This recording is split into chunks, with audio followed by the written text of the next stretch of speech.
1 Culture Média. Philippe Vandel. C'est une chaîne qui existe depuis 2016 et qui produit des centaines d'heures de contenu pour plus de 160 millions de foyers à travers le monde. Son nom, Vice TV. Vice comme le Vice et TV comme la télé. Vice parce que la chaîne appartient au groupe de médias américain Vice Media Group. En France, on peut la voir grâce à l'offre Canal+.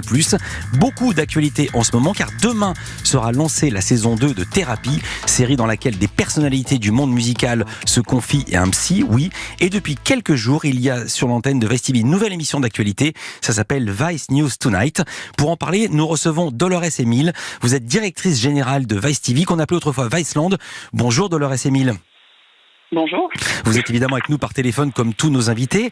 D'abord, pour qui ne la connaîtrait pas, c'est quoi la ligne éditoriale de Vice TV au-delà de ce nom, de cette emblématique Vice ? Alors aujourd'hui, Vice TV, en fait, c'est une chaîne qui s'adresse aux jeunes. Donc notre audience, on est autour de 18-34 ans. Et c'est une chaîne aujourd'hui qui interpelle et qui veut changer la pensée commune, en fait, sur tous les sujets de société qui nous intéressent. Donc on va parler de sexe, de LGBT, de drogue, d'économie, de technologie, d'environnement, de musique. Et aujourd'hui, en fait, c'est vraiment une manière en tout cas d'aborder ces sujets de société d'une manière un peu différente de ce qu'on peut voir dans les médias actuellement, à contre-courant, à contre-pied, avec une énergie en fait différente de celle qu'on peut voir dans les médias actuellement. Voilà. Qu'est-ce qu'on peut voir concrètement sur Vice TV ? Quand on l'allume, on tombe sur quoi ? Ouais, vous tombez sur des documentaires. Ouais. Notre ligne éditoriale, elle est principalement composée de documentaires. Donc voilà, des documentaires autour de la société, de la musique. On a une émission qui s'appelle Slutiver sur la sexualité des femmes. On a des émissions autour des conditions de la communauté LGBT dans le monde. On parle aussi beaucoup de drogue et de l'économie en fait autour de la drogue. On parle de technologie, de tout ce qui se passe autour du hacking. Et là, comme vous l'aviez très bien présenté au début dans votre introduction, on a Vice News Tonight en fait qu'on diffuse tous les soirs à 23h. Donc c'est notre émission de news quotidienne qui fait un peu le tour de tout ce qui se passe dans le monde entier. Et Thérapie qui démarre demain le 19 mars. Alors on va parler tout à l'heure de Vice News Tonight. Votre public c'est les 16-35 ans en gros. C'est ça. Vice TV, je l'ai dit, 160 millions de spectateurs dans le monde, sont des programmes américains adaptés en français, ou est-ce que vous avez également des productions originales, des productions propres, des productions françaises ? Alors, c'est plus que des programmes américains, c'est des programmes internationaux. Aujourd'hui, on est présent dans plus de 35 bureaux à travers le monde. Ouais. La chaîne, en fait, est présente aussi dans, alors pas un peu moins de pays, mais aujourd'hui, en fait, on échange en fait des programmes entre tous ces bureaux-là. Donc, vous pouvez trouver effectivement des programmes américains, mais aussi des programmes canadiens, des programmes australiens, des programmes de Latin America. Ouais. Et oui, effectivement, on a des programmes qu'on adapte en fait des US, mais on a aussi beaucoup de productions locales et c'est ce qu'on propose aussi à notre audience. On sait que c'est important de proposer d'avoir une empreinte locale en France. Donc c'est ce qu'on s'évertue à proposer à nos téléspectateurs aussi. Alors la dernière production française en date, je l'ai annoncé, c'est l'émission Thérapie, dont la saison 2 va revenir demain à 22h. La première saison avait été diffusée en octobre dernier. On passe à un extrait et on en parle. Je m'appelle Fernando de Amorim et je suis psychanalyste. Vous voulez savoir quoi ? Parler des veaux librement. Faut être courageux pour prendre une arme et se tirer une balle dans la tête. Est-ce obligé d'être à cette logique-là ? Vous pouvez me toucher un mot ? Oui, mon père a assassiné ma mère et voilà, j'avais 10 ans. Singulier. Le contraire de normal. Et c'est pas parce qu'on a envie, qu'on respire, qu'on n'est pas mort à l'intérieur. Le jour où j'arrive à évacuer ma colère, je pense que tout ira mieux. Mais vous n'avez pas le sentiment qu'il y a des gens qui cherchent justement ça, gâcher leur vie ? Peut-être il faut faire le deuil de cette souffrance et passer à une autre chose. Un délire, quoi. C'est le délire. Un teaser très très fort. C'est quoi le principe de Thérapie ? Ce ne sont pas des comédiens qu'on entend. Non, pas du tout. Expliquez. Alors, c'est des artistes qui appartiennent pour la plupart au milieu urbain. En tout cas, c'est ce qu'on avait proposé dans la première saison. Et en fait, ils font face à un psychanalyste, donc Fernando de Amorim, qui s'est présenté au début. Vous avez pu entendre en tout cas au début de la bande-annonce. Pardonnez-moi, je vais le situer. Je vais le situer, ce psychanalyste Fernando de Amorim. Oui. C'est l'actuel président du réseau pour la psychanalyse à l'hôpital. Juste qu'on le situe, que c'est quelqu'un d'extrêmement orthodoxe. Tout à fait. Alors, je vous écoute.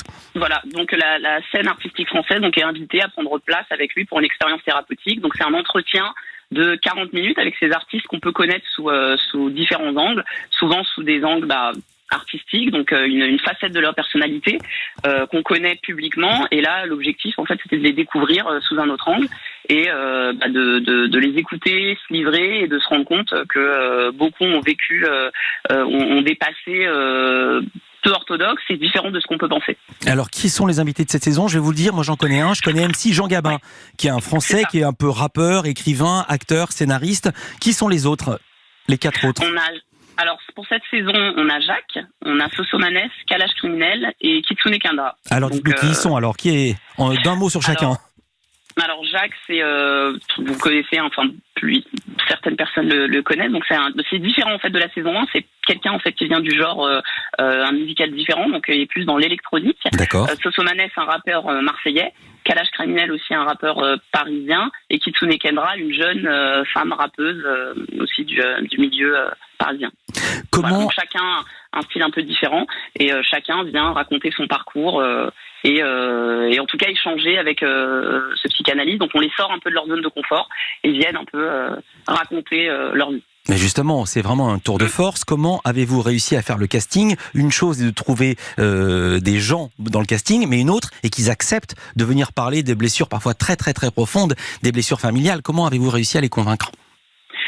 C'était aussi nous l'objectif, c'était de ce qu'on dit beaucoup en tout cas sur Vice TV, c'est que c'est une chaîne qui fait beaucoup d'empathie. Et c'est vrai qu'aujourd'hui on a une vision en tout cas de gens et d'artistes musicaux qui est un peu celle qu'elle est. Et aujourd'hui c'était un peu de leur donner l'occasion de montrer une facette de leur personnalité que leur public ne connaissait pas forcément. Et voilà, donc c'est beaucoup de discussions, beaucoup d'échanges.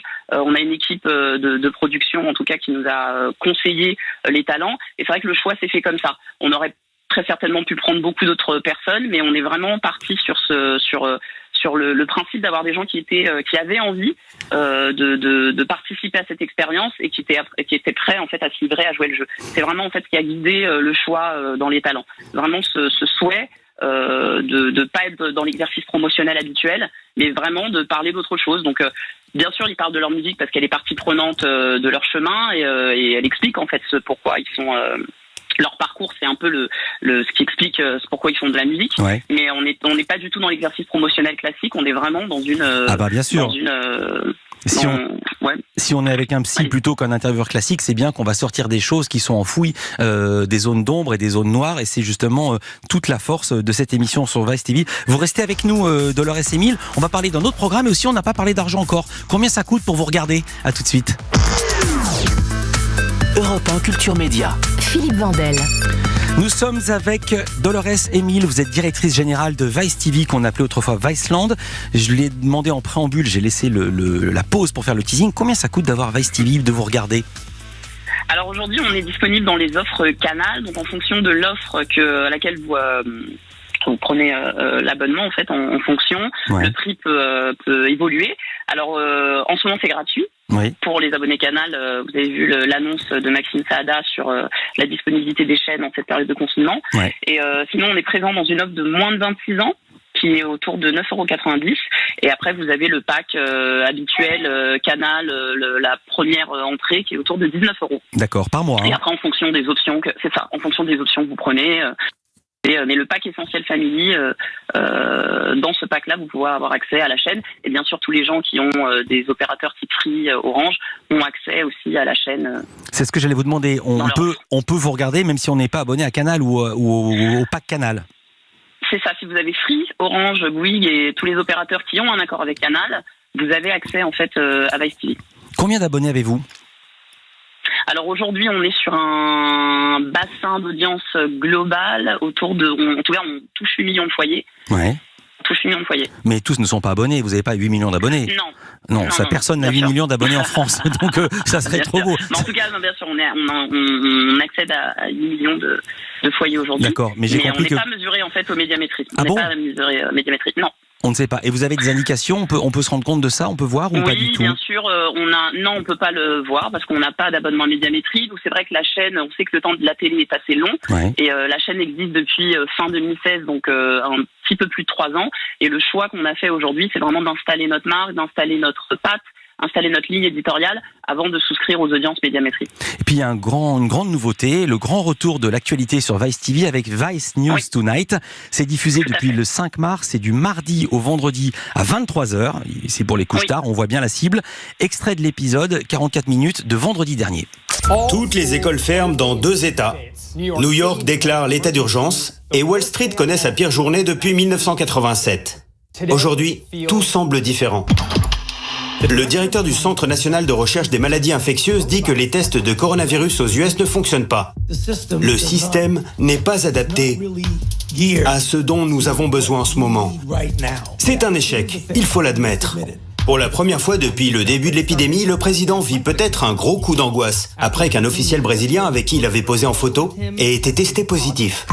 Là, on comprend que c'est une traduction d'un sujet américain. On est en plein cœur de l'actu. C'est quoi votre format? C'est du reportage, des interviews? Qu'est-ce que c'est? Qu'est-ce qu'on voit dans Vice News Tonight?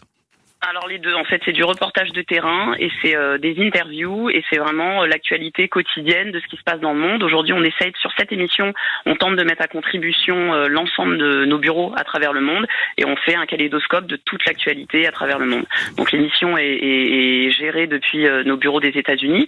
On la récupère en fait à 24 heures et voilà, donc et c'est d'autant plus important que du coup ça revient en fait sur la période qu'on traverse actuellement et d'avoir en fait une vision très mondiale et très globale sur ce qui se passe et comment chaque pays traverse cette crise. Là, on voit vraiment votre spécificité parce que vous n'êtes pas du tout dans la doxa, c'est même pas un pas de côté. C'est que ici, quand on écoute les infos sur le coronavirus sur toutes les chaînes et sur toutes les radios, on parle de dédramatiser, on parle de désangoisser, et là, au contraire, on est vraiment dans la dramatisation.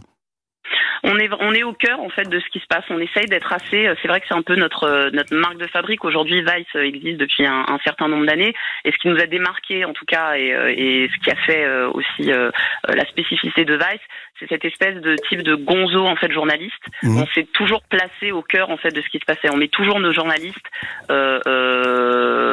pas en spectateur ou pas en commentateur, mais vraiment au cœur de ce qui se passe. Avec parfois, donc on essaie vraiment de. Oui. Avec parfois le risque d'en rajouter, parce que là on pourrait voir des sujets américains qui sont complètement déstressants, au contraire qui rassurent, c'est le mot à la mode en ce moment, rassurer les téléspectateurs. C'est pas le cas sur Vice, ça rassure pas. Je pense qu'on essaie d'être le plus authentique et le plus viscéral. Pas forcément dramatisé, mais on essaie d'être authentique et viscéral. Et aujourd'hui, d'avoir un œil juste sur ce qui se passe dans l'actualité. Effectivement, aujourd'hui, ce qui se passe, c'est grave.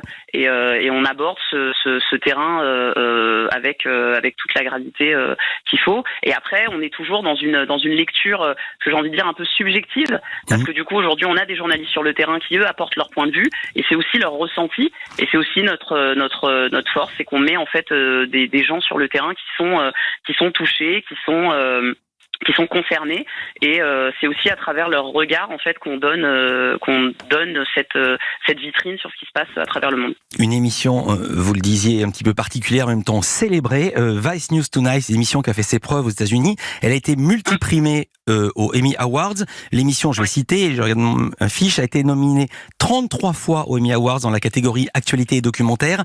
Elle a remporté 10 prix au total, ce qui en fait l'émission d'actualité la plus primée pour la 2e année consécutive. Donc c'est pas du tout une émission de niche avec seulement des gonzos comme vous dites, c'est qu'il y a aussi du fond, sinon il n'aurait jamais eu tous ces prix. Quel genre de sujet par ailleurs on peut voir dans Vice News Tonight? Donnez-nous des exemples. Vous avez tout, vous avez par exemple, il y avait toute la crise des Dakota Pipeline aux États-Unis, vous avez des sujets sur la condition des femmes en Amérique latine, vous avez vraiment, c'est vraiment un tour du monde de tout ce qui se passe. On essaye vraiment de vivre avec notre temps, c'est-à-dire qu'aujourd'hui, avec la globalisation, avec tout ce qui se passe, c'est aussi intéressant d'avoir ce regard. Tout le monde, en tout cas, est curieux du monde dans lequel il vit, et aujourd'hui, on essaye d'ouvrir. C'est un peu notre mantra. C'est, on estime que notre téléspectateur est curieux du monde dans lequel il vit, et on essaye de lui ouvrir les yeux sur ce qui l'entoure et d'arrêter, de sortir un peu de ce côté très local et très on s'intéresse à ce qui se passe autour de soi, mais vraiment de comprendre en fait la société dans laquelle on vit et les interconnexions, les conséquences, les liens et on voit en fait que ce qui est primé aujourd'hui c'est ça, c'est que c'est cette curiosité, c'est cette envie de voir ce qui se passe dans le monde. Eh bien on a compris, Vice News Tonight, c'est du mardi au vendredi à 23h, donc nous sommes mercredi, donc c'est ce soir à 23h. Thérapie, saison 2, ça va démarrer demain à 22h jusqu'au 16 avril. Il y aura 5 épisodes à raison d'un par semaine. Merci beaucoup Dolores Émile. Je rappelle que vous êtes la directrice générale de Vice TV. Merci d'avoir été avec nous en direct ce matin par téléphone. Coronavirus oblige.